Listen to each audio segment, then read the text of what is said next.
Bagaimana mungkin sebuah negara dengan 4 bintang di dadanya, negara yang melahirkan seniman bertahan terbaik di dunia, harus menjadi penonton di 3 edisi Piala Dunia berturut-turut? 2018 di Rusia, 2022 di Qatar, dan 2026 di Amerika Serikat. Bagi masyarakat Italia, ini bukan sekedar kegagalan olahraga, ini adalah sebuah tragedi nasional. Padahal sepak bola Italia adalah definisi dari keindahan taktis. Kita mengenang era di mana mencetak satu gol melawan Italia terasa. Untuk memahami kehancuran timnas Italia hari ini, kita harus memutar waktu ke tahun 2006, tahun yang aneh. Di satu sisi, Italia mengangkat trofi Piala Dunia. Di sisi lain, liga domestik mereka, Serie A, dihantam bom atom bernama Calciopoli. Skandal pengaturan skor dan pemilihan wasit yang melibatkan klub-klub raksasa. Secara jangka pendek, mentalitas sekuat timnas Gli Azzurri justru menyatukan sekuat 2006. Tapi secara jangka panjang, Calciopoli adalah awal dari kanker yang menggerogoti sepak bola Italia. Skandal ini menjual nilai jual Serie A, sponsor besar mulai kabur, hak siar televisi merosot, dan reputasi mereka hancur. Ketika Premier League, Liga Inggris, dan La Liga mulai berinvestasi pada modernisasi stadion dan pemasaran global, Serie A justru terjebak dalam utang dan manajemen yang kuno. Uang surut dan infrastruktur sepak bola usia muda mereka mulai terbengkalai. Mari kita jujur, generasi hari ini tumbuh dengan melihat Serie A sebagai liga kasta kedua di Eropa.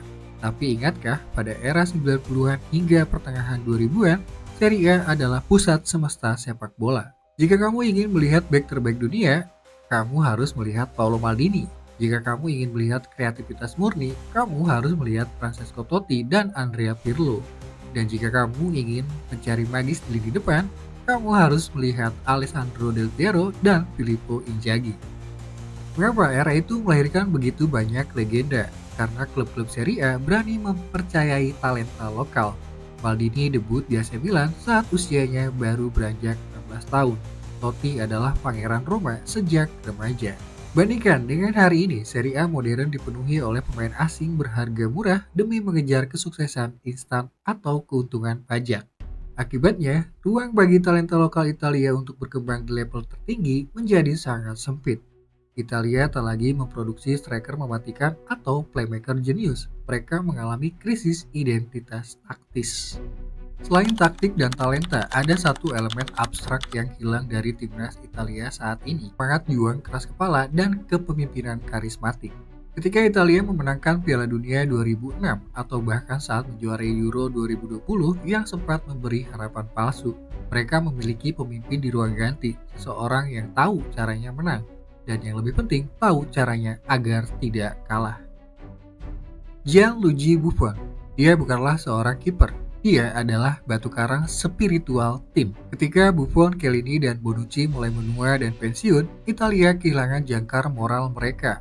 Pemain generasi baru tampak rapuh di bawah tekanan luar biasa saat kualifikasi Piala Dunia. Mereka mendominasi penguasaan bola, tetapi kehilangan determinasi di kotak penalti lawan, sesuatu yang dulunya menjadi makanan sehari-hari Totti atau Del Piero. Kegagalan Italia lolos ke Piala Dunia bukanlah sebuah kebetulan atau sekedar ketidakberuntungan di babak playoff. Ini adalah hasil akumulasi dari dosa masa lalu Calciopoli, kemunduran finansial Serie A, dan kelalaian dalam membina talenta muda. Italia harus belajar dari sejarah mereka sendiri. Mereka harus berhenti merindukan masa lalu dan mulai membangun masa depan. Kembalikan Serie A sebagai kawah candra di muka bagi anak-anak muda Italia, bukan sekedar pelabuhan bagi pemain luar.